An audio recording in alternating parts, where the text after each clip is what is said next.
Hello guys, welcome to my another blog.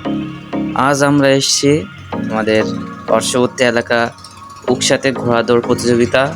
তো সেখানে আসছি। তো আমার সাথে আসছে আমার বন্ধুরা বলতে আমার ক্যামেরাম্যান আর কি।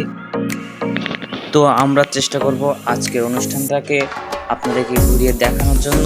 তো আমরা দেখতে পাচ্ছি এখন এই যে ঘোড়াদের গায়ে পানি দিচ্ছে, তেল দিচ্ছে। এদের দৌড়ানোর আগে অনেক লোক করা লাগে, সেগুলো করছে আর কি।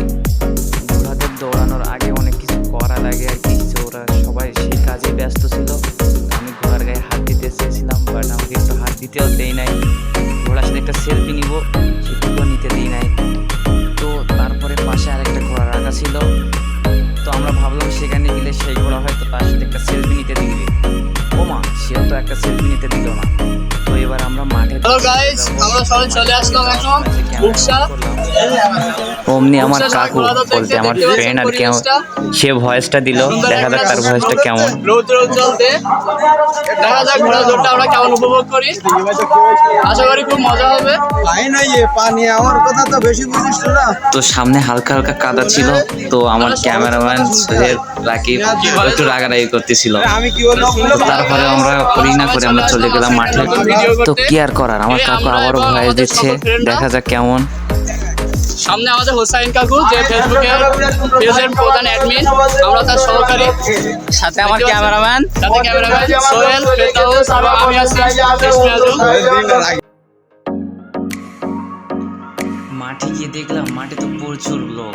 এখন এত মানুষের ভিড়ে আমরা আমার টিম কিভাবে যে কি করব বুঝতে পারছিলাম না। এত মানুষ হওয়ারই কথা, কারণ এটা একটা বাংলার ঐতিহ্য, বাংলার অনেক পুরাতন একটা খেলা।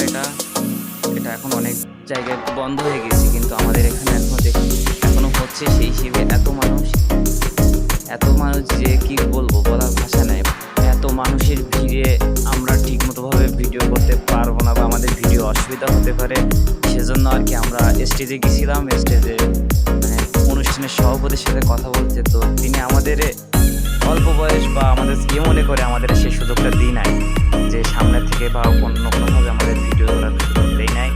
তো তাই কি আর করার, আমরা একটা পাশে ক্ষেতের ভিতরে গিয়ে দাঁড়িয়ে সেখান থেকে ভিডিও করলাম। এই যে ঘোড়ার পিঠে যারা বসে থাকে, এরা খুবই অল্প বয়সের। এনারা এই ছোট বয়সে যে এত সুন্দরভাবে ঘোড়াটাকে চালাচ্ছে, এটা খুবই একটা ভাববার বিষয়।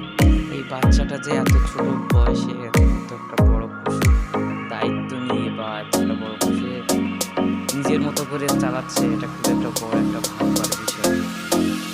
আমরা একটু পরেই দেখতে পেলাম আর কি, যে পাশে এক জায়গায় নাগরদোলা বা বাচ্চাদের অনেক খেলনার অনেক কিছু দোকান করছে, নাগরদোলা আসছে, যেগুলো এটা একটা বাংলার ঐতিহ্য তার প্রমাণ করে দিল। তো আমরা দেখতে পেলাম অনুষ্ঠানের প্রায় শেষ পর্যায়ে পৌঁছে গেছি। এটা অনুষ্ঠানের লাস্ট রাউন্ড, ফাইনাল দৌড় হচ্ছে। তো দেখতে পেলাম দুইটা মেয়েও ঘোড়া চালাচ্ছে। তারাও এই যে ঘোড়াটাকে এত সুন্দরভাবে নিজের মতো করে চালাচ্ছে, এটা খুবই একটা আশ্চর্যজনক কাহিনী। তো আমরা অনুষ্ঠান শেষ হয়ে গেছে, এখন মানুষজন সবাই চলে যাচ্ছে পুরস্কার বিতরণী অনুষ্ঠানের ওখানে। তো ইনশাআল্লাহ আমরাও চেষ্টা করছিলাম ওখানে যাওয়ার, কিন্তু এত মানুষের ভিড়ে আমাদের ওখানে যাওয়ার সৌভাগ্যটা হয় নাই।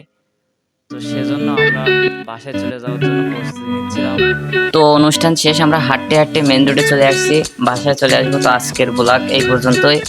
দোয়া করবেন আমাদের জন্য, আর আমার ভাইয়ের যে বা ভিডিও কোনো ভুলে থাকলে ক্ষমা সুদৃষ্টিতে দেখবেন।